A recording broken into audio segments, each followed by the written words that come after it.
Hello, everybody, and welcome back to Hardcore Heroes. Had to look at the name for a moment. Totally forgot what we were playing. It's been a week and a day. Your spells are prepared. You've passed the time thinking about what you're going to do. The sheriff has been brought to back you up. She's a middle-aged woman by the name of Molly. I ask if she happens to have a magic sword. The last sheriff I knew had a magic sword. I don't suppose you, if that's just a common thing among you all. Us all? Y'all? Sorry, I didn't sleep very much last night. I'm in a very punchy mood. No, it is not a common thing. I do not carry a magic sword. He unstraps a wind shear and hands it to her. You'll need something magical to hit these creatures. She takes it willingly, and gives herself like a good 3 or 4 minutes to inspect it and kind of practice with it a little bit. Can you remind us of the magical properties of wind shear? It is a +2 magic sword. That's it. I was so disappointed when you told me. All right. Because I was like, oh, wind shear, that's such a great name. That's kind of like generate like stormy winds or something when it's swung. You're like, no, it's a +2 sword. It's just a +2 sword. Yeah. Giving me like all these great sword names with no interesting properties. But cool backgrounds and cool names, you know, it's... Harvest Moon. It's a +2 sword.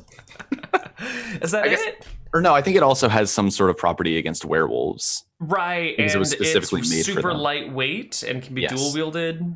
Yeah. I don't remember what it's, because we never tried it against a werewolf, but it has some sort of anti-werewolf property that you mentioned.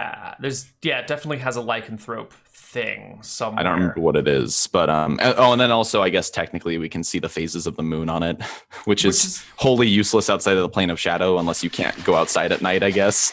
Well, you know, you look at it and it's like half moon, but like, shit, is it waxing or waning? I don't know. Oh, look at my sword. Oh, look, it's waning. Okay, it could actually be pretty useful if you were like deep underground.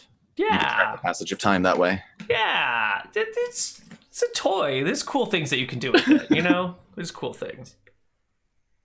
It's still not free dual wield, though. Seal and Verheiser, because I still get the offhand penalties. It's just that I can use it at all. Even instead though of having it's medium sized, yeah. Because you need a lighter or smaller weapon, in the offhand. So yeah. I guess it technically wouldn't be a terrible idea to dual wield it because that +2 bonus would mostly offset the penalty. Another time. Probably not. Yeah. Well, we don't need this open. Our sheriff here, Molly, the I don't know, you've seen a lot of people in your time. She's a 4th level fighter. Okay. Respectable for a town. You know, a town of this size usually has a 4th to 5th level fighter as their sheriff. She's in her early 40s. She's actually kind of short. She's like 5'2", 125 pounds. Wears chainmail, brass chainmail. Yeah. Does she normally use a longsword? Is she not specialized with the scimitar? She is specialized with an arming sword. So this is going to be a little different for her. Yeah. All right, that's fine. It should still be okay. I guess technically I might actually be a little bit better than her then because I have weapon expertise. Yeah. I think you probably kick her ass, actually. Yeah. Even without spells. Greta, do you prefer to stay back from combat, right? She nods. I have a spell. I have a spell I can cast for you. I was originally going to put it around the window that you opened, but I was worried that technically if it was inside of the circle and not, it's confusing. I think it might have to do with the edges of the ring. Anyways, I'm going to put a ward around you that none of the monsters will be able to enter. She nods and gives you enough room to cast the spell around her. Yeah, I draw it in like chalk or something and put like a circle around her. So you can do up to a 70 by 70 foot thing. Yeah, so what I want to do is these things, I've never seen them go through walls, right? Right. You have not seen that. So I'm going to encompass an area such that like it's not the whole room, It might even dip into like other rooms, depending on how big this space is. Okay. But I want to make sure that they can't leave this room. Like she'll open the window like toward the back of the room, and then there will be like a little bit of room for us to like walk around in and kill anything that comes through. But they won't be able to get into the circle. Right. So if it's like a hallway sort of thing, they're at the end, and then you've warded the majority of the room from them. The ring should be like wide enough to get to the walls and to the ceiling. Yeah. Perfect. That'll work. I just need to roll Molly's HP. I don't actually. Is it a square or a circle? I assumed it was a circle. I think it might dictate it's one or the other, but considering that it's got a variable size, you can sort of change the shape. I think as long as it's a what do you call like a geometric shape that has like always the same angles on everything and doesn't have like a weird shape, like a regular shape, it's fine. Like a square or a pentagon or something like that. Oh, I see what you mean. Yeah. Yeah. Not like a... Isosceles is the word for triangle, but I don't know. Right. So if it's going to be a triangle, it's got to be an isosceles triangle, or it could be a square, or it could be... it has to be regular. Yeah, it's got to be a regular shape with even angles on all the corners. Okay. Yeah. Cool. 16... 22, 27 HP, which I will probably forget later, and her HP will probably change the next time we run into her, but that's okay. Variable HP sheriff. Always Perfect. Good to have. Excellent. So I'll warn her that they come out as spirits, but if you hit them, they'll turn into something more corporeal. But you want to hit them because it's worse if they don't turn corporeal. She nods, not really sure what we're talking about. Clearly, what was her name? Clearly, Greta has already explained a few things to Molly about what's going on, but Molly is still like, things from another plane? I will happily defend the church and back you up on this, but this is a little kind of out of my wheelhouse. So she's nodding along and going along with things, but not truly understanding the implications. Yep. So I draw out the space for the ward, but I don't cast it until she's opening the window because it's only like 8 minutes. And I'll tell her to let me know when she's doing it. So I'm going to cast that and then cast Detect Evil as soon as she's opening the window. Okay. Let's get this and... Where is it hiding? And this.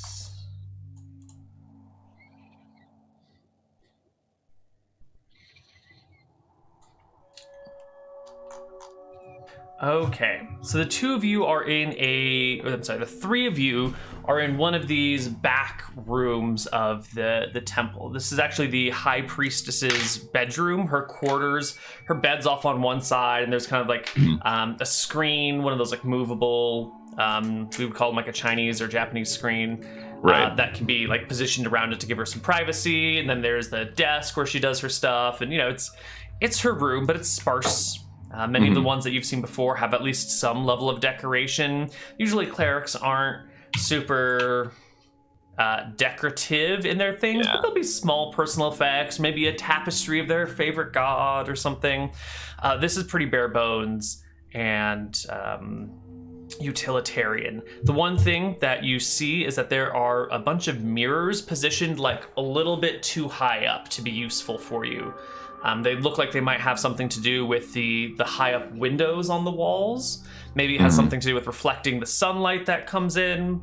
Probably won't come into play for what we're doing today. I think for everything, like she's the extra dimensional cleric to Van, so I think he just assumes it's extra dimensional stuff. Right. So, Greta looks at you and says, I will need a person. Who are we looking for? I'll give her a description of Mother Elise. Okay. Should I? Is it worth it? Would it help if you had an image? She nods. Let me make sure that I can send images with this. I have rapport. Ooh. Rapport. Here we go. approximately 15 times faster than verbal communication. May share deeper thoughts than with telepathy, including emotions and memories. Sees, hears, and otherwise senses everything experienced by the other, although such vicarious experiences feel diluted and cannot be mistaken. So, yeah, so I think I can share images and stuff like that. I can basically just share my memories of Mother Elise. Right. Which memories would you like to share? Because some of them are fairly innocuous and don't matter. Other ones would be, memories of her in the plane of shadow and promising that you'll come right back. You just need to go hop into the other plane for a minute. I think I leave that one out, but I do. So I want to include like the full shebang, right? I give like a few from when Van was younger, like when he was training to become a priest. Right. Probably some from when he was heading his own temple. Probably that one from when he got kicked out of Shirebrook. Right. I think I include a few from when we were in the Plane of Shadow because there were a lot of interactions with her during that. Yeah. Because I want to give like a big comprehensive view of this person for her. Okay. And I think she's probably one of the most likely ones to have like manifested as a detectable spirit. She was one of the more powerful people there, right? She was a powerful cleric. I think she was like a 7th level cleric or something. Yeah, I don't remember exactly, but I think she was 6th because she couldn't cast Uplift. There we go. I had to make a scroll for her. Okay. So yeah, I would Yeah, so I just give a very comprehensive view, and I'll take that off my list. I give her a very like comprehensive view of my my like experiences with Mother Elise. Okay. She has an idea, and as the rapport spell finishes, she takes a few moments to look at you in the new light of having seen many of your life experiences with this woman. Yep, it's still on, by the way, so we can like communicate for up to 20 minutes like this, and it's significantly faster than speaking normally. Right. Okay. I guess this is the time where Greta will cast Astral Window. It is a surprisingly quick spell with no serious material components involved. She just traces a 10 by 10 square. She goes all the way from the ground and reaches to as high as she can get, which isn't actually 10 by 10, so I think it's probably gonna be like 10 by 6 or 10 by 6.5, creating like this long panoramic view. And after outlining it with her finger, she goes up to kind of this where you would have where the window would be. So she's like doing this on stone. So she just comes up to the stone, presses a hand to it, and softly speaks a few words. And then the stone begins to ripple and begins to sort of start reflecting light back, almost as if it's a mirror for a moment.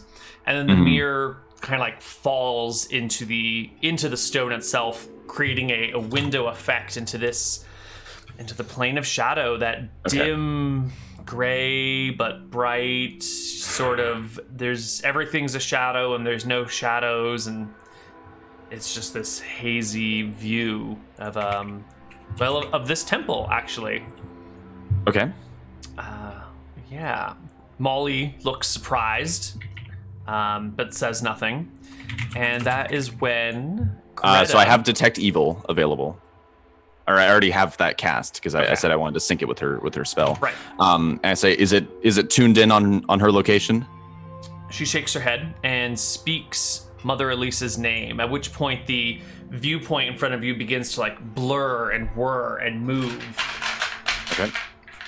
And it starts to sort of race across, through walls, through trees, over mountains, across rivers, kind of just this endless gray streaking. And after 3 minutes of this, it settles on well, it's desaturated in color, so you can't really make anything out, but there's like it's like a dark skinned sort of bull with large horns and kind of like light cross hatches on it, that is sort of reflecting light as if the skin of it was polished to a shine. Sorry, can you describe this again? It is a bull-like creature with like a crosshatch pattern across it, with reflective skin as if it were something hard that had been polished. to reflect light, but there's no light here, so it's sort of reflecting, but not quite reflecting. You called it a creature?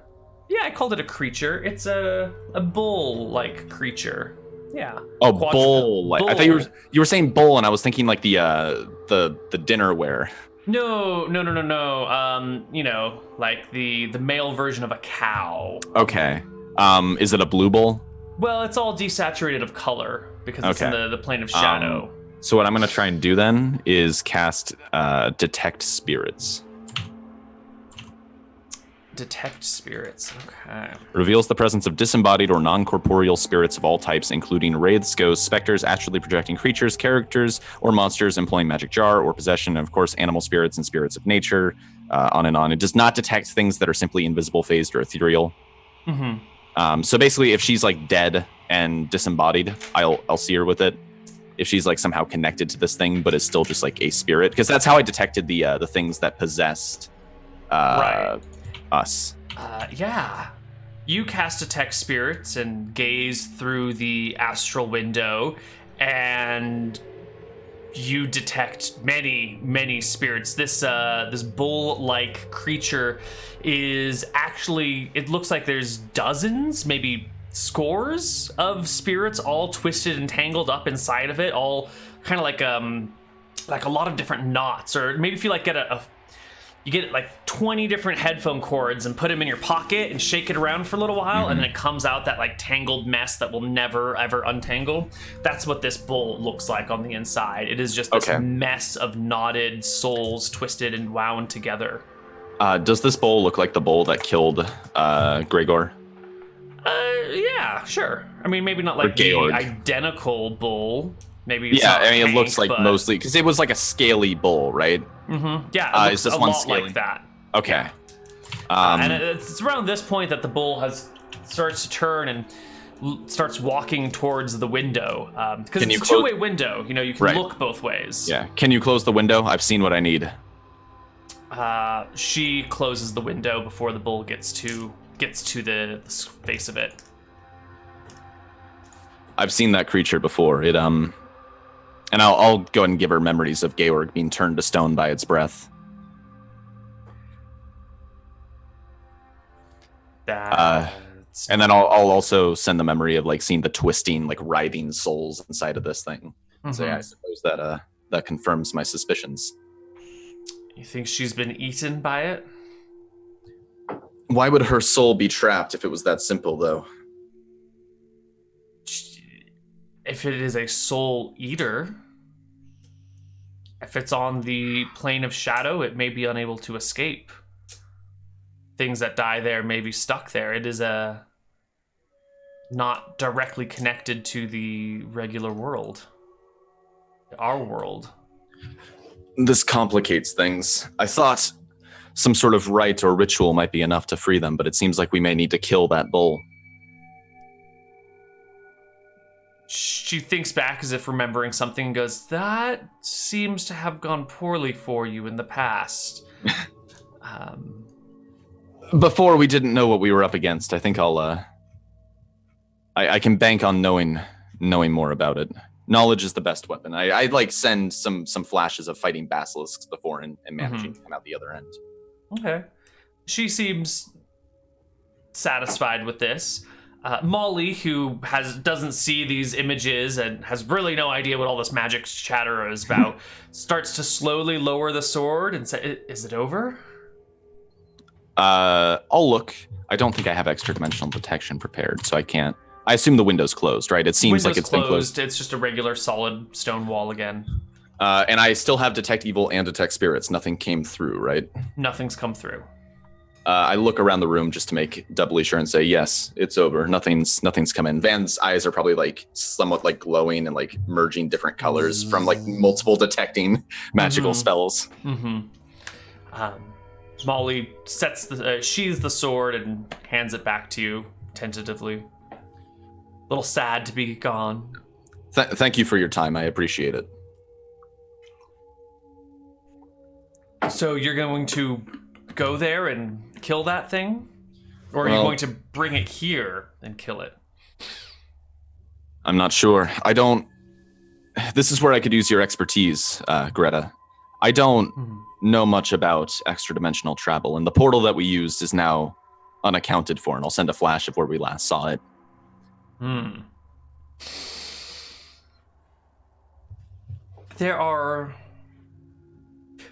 It is difficult to get to the plane of shadow. It is not a place typically ventured to. It's not a place intended to exist at all. Sort of an accident of creation. Mm-hmm. Perhaps a dragon? You said they came from other worlds. They're the original denizens of the first prime materia plane. Well, so it's very likely that it's... Have you ever heard of a shadow dragon? She nods. Wait, did I ever see that, or was that just Malachi? I can't remember. Because I know he got attacked by it. I think by now you probably that story has been shared between the two of you. Yeah. You've been living together in a bachelor pad for a while. Yeah. Eventually, it's going to get talked about. So I guess I don't have the first-hand account, but I'll recount him being attacked by it and specify that I have no reason to distrust his word. Mm-hmm. And mention that it's very likely that we know that creature can jump between the plane of shadow and the prime material plane, and it may very well be the thing that sent us there in the first place. But I'm wondering if maybe, and I'll send a flash of speaking to the golden dragon back in Eridon and say, perhaps that creature can also travel to it. If they know how to travel between the planes, perhaps they can travel between any of them. That is possible. Nixium is far, but it's doable. If the war going on is all that it's cracked up to be, Nixium might be difficult to reach. There could be many monsters or roaming armies in that part of the world. Nixium was the golden dragon, right? Right. Well... let's see. She's going to search her mind for other dragons that might exist nearby. Her mind sounds an awful lot like a computer. Well, there are a lot of similarities between brain storage and computer storage. It's a common way of comparing things. It's not actually accurate, but it's close. It's pretty close. Let's see. Well, that might be the best. There's the closest dragon here is a young silver one, in a swamp to the west, but probably not old enough to know what we're doing or talking about. Well, my friend, the one you saw get turned to stone, he knew how to teleport. My friend might have picked up that magic by this point. It could be an option. Simply teleporting directly to the lake. He's been there before. He would know it quite well. Okay. You're not asking me to accompany you to this plane, are you? No. I understand. I lost Mother Elise. I don't want to lose anyone else to that place. She seems satisfied by this answer. Tell me, do you know any other ways to get there? My dragon idea seems like a bit of a long shot, and I don't think the shadow dragon would be much for helping me.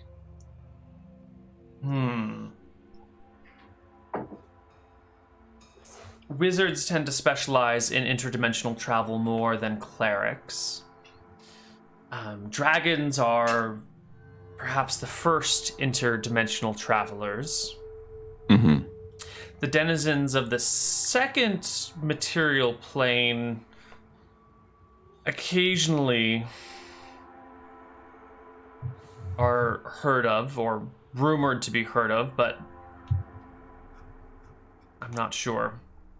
What are those denizens? A different group of people? Not elves, I don't suppose. No. The first material plane was built for the gods to have a plaything, and they populated with what they thought the perfect beings would be. Dragons. Right.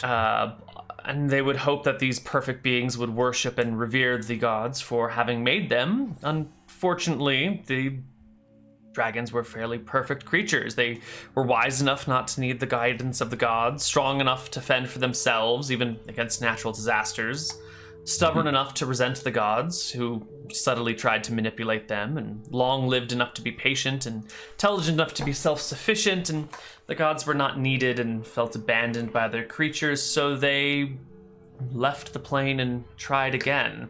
The second time around, the gods created their creatures not to be perfect, but to be imperfect, to need the gods in their daily life, and to be open to changing their minds on who to worship. These creatures of weak will and great desire were nightmarish and chaotic. They switched gods rapidly and were dependent upon the gods for survival. They were needy and clingy and weak and easily corruptible. So the gods abandoned them too and moved here, created this place. And we are the happy medium between dragons and whatever nightmarish monsters they created in the second attempt. Do you know anything about those creatures? Not much. They were abandoned before this world was created, so a long time ago. But every now and then, a interdimensional wizard will claim to have visited their home, to have seen the dimly lit world where you can see the celestial sphere in the sky, but from a bizarre angle, with the constellations all cockeyed, the sun as a distant, small orb in the sky, and actually able to see the elemental planes and the prime materia plane suspended in the sky as if it were a part of the constellations itself. According to those who claim to have been there, the home of these creatures is destroyed but not lost. They still exist somehow, which I don't understand. There's no way they could live for millennia. So, I don't know. I see.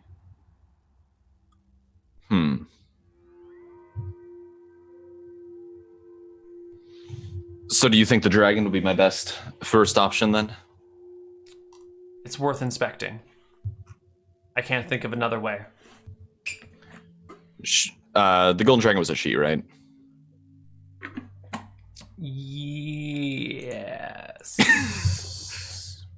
She seemed a bit passive when I last met her, but perhaps she'd be willing to help in this instance, even if it was just opening a gate. Yes, female. Nixium is female. I appreciate everything you've done for me here. Before I go, clerics of Malchus are responsible for much of the devastation and destruction we've seen, and I send her flashes of both like everything we've learned about how they were trying to like cause chaos and destruction around the area and destabilize regions. And I show like some of the murders they were doing. I show the conclave out in the swamp that we just massacred. But I kind of go through everything and kind of send her most of that and say I'd be very careful around clerics of Malchus. I don't know what he's playing at, but it's something that I think most of us would not like to see come to fruition. Yes, we have had a few small instances, and she uses your rapport spell to send you a couple of flashes of attempted assassinations here in Bontheris that were foiled. There were two against the... I forget the name of the position. The leader of the town, the noble. They're not a prince or princess, but like a cousin of the prince or princess of this area. I forget the official technical title for that blood relation. But the ruler of this town, two assassination attempts, both foiled. One by a cleric, one by a hired hitman. Okay. Yeah. Well, Good luck with that information. I don't know how organized it is or what we can do to stop it, but there must be something. Before I go, actually, I have a spell that can empower a cleric for a short time with greater abilities. It's kind of merging two clerics together to create a stronger whole. Would you be capable of casting the spell? It's a little bit. I'm trying to think of how to phrase it. I have heard of such things by rumor only, but I know of no such spell myself. Well, I'm wondering if it's worth burning. I really want to contact. Van is sick of sitting around in town, and I think he's just strongly considering just burning the scroll so that he can send a thought wave to Malachi. Thought wave would be the spell you'd need to cast? Yeah, it goes across any distance so long as he's on the same plane. Or I think it might actually go to other planes as well. It's a pretty sick spell. Yeah. Is that available to Cheese? Yes, it is. It is one of my spells. It's called Thought Wave. Let me get you the spell description really fast. Thought Wave. Thought Wave with one word. Here we go. Send a short but powerful message to one or more specific individuals, informing them of his situation and general location. Spell instantly generates a powerful mental impulse.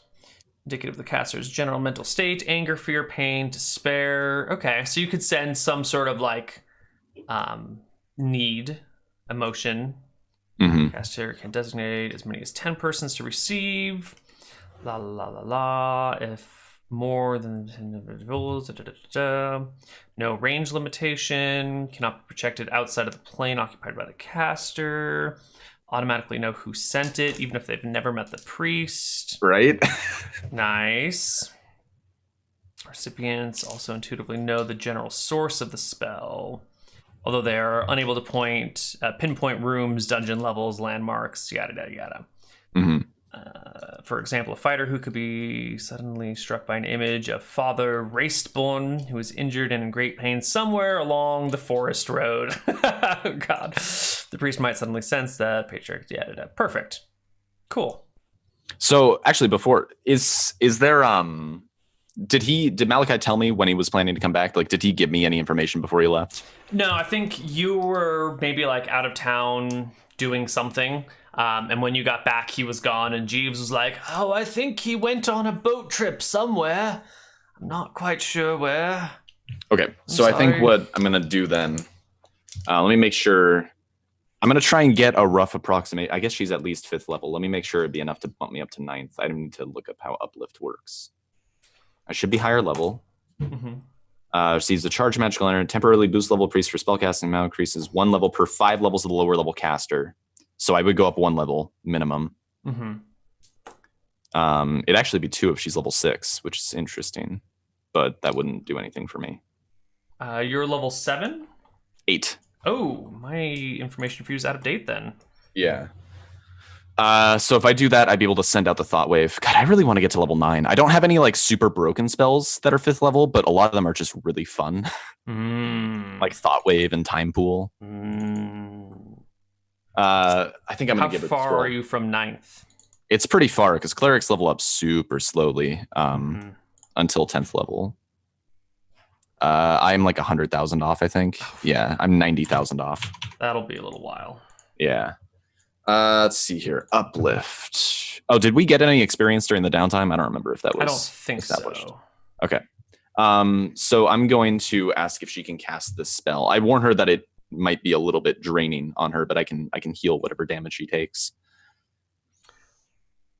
Uplift? Yeah, I have a scroll of uplift.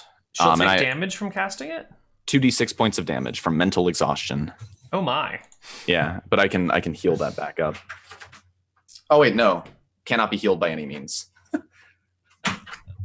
I'll ask if healing though, right? That'll still work, right? No. It's healed by any means until the character's had at least 8 hours of rest, and then it's totally healable. Cool. I'd ask if she'd be available to do it tomorrow night, because this is a little bit of an urgent issue.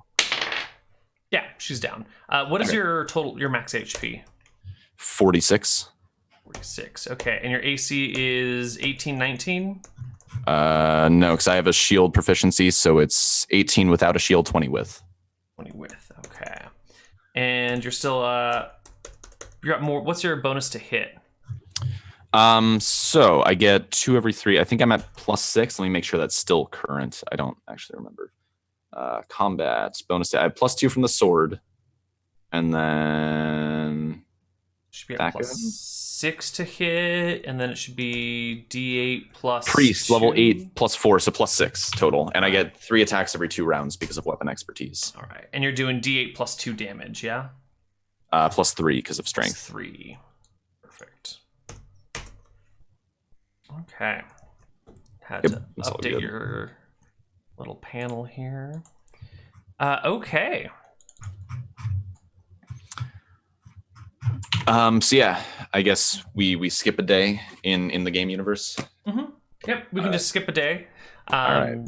She'll take care of her stuff. You can take care of your stuff. Mm-hmm. You don't really know where Malachi is. He's gone somewhere and has been for a while. Yeah.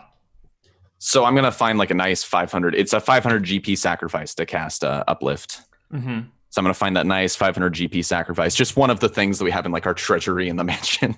Right, one of your 500 GP things lying around. That's 50,000 copper for those of you who need conversion, which it's quite expensive. It's a year's salary for a middle class citizen of this world. Mm-hmm.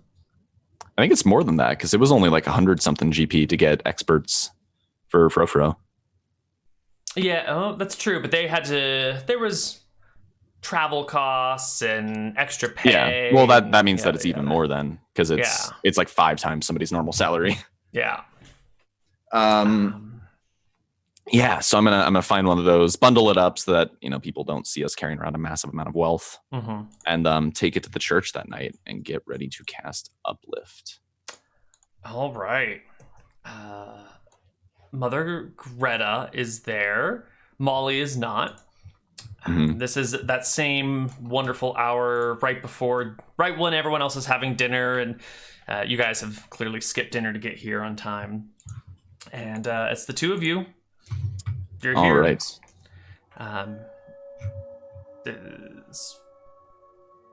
She looks at you and asks, why is it that you're so intent on rescuing or absolving these souls?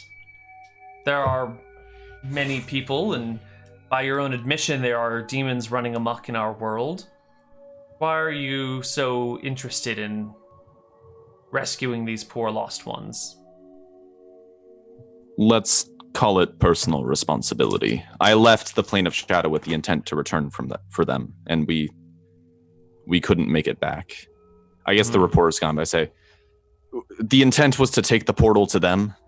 We found a portal to get out, but it wasn't transportable like we thought it would be. It's, I suppose it's just that. I feel personally responsible for what happened. I can't give you any other reason. People don't necessarily do what they do out of a sense of reason. She nods. I appreciate that.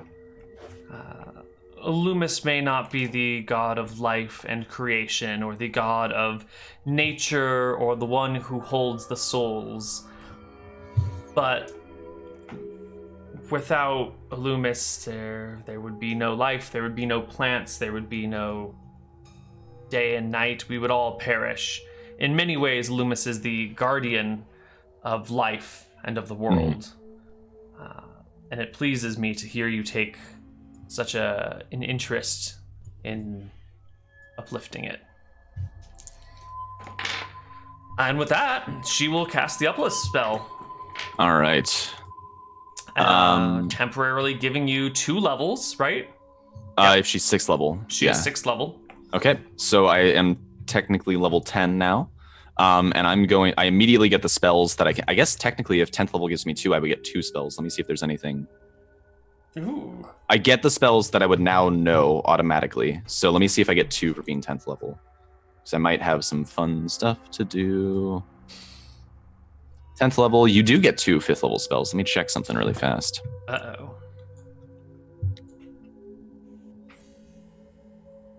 You get the spell, like, Sphere of Annihilation, and just decide to run amok instead?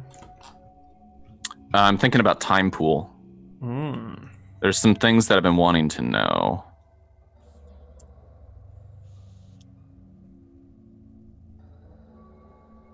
Are we at a break point? Because it might be... Yeah, why don't we take a break here, and when we come back, we'll figure out what sort of magic we're going to get into. See you guys soon.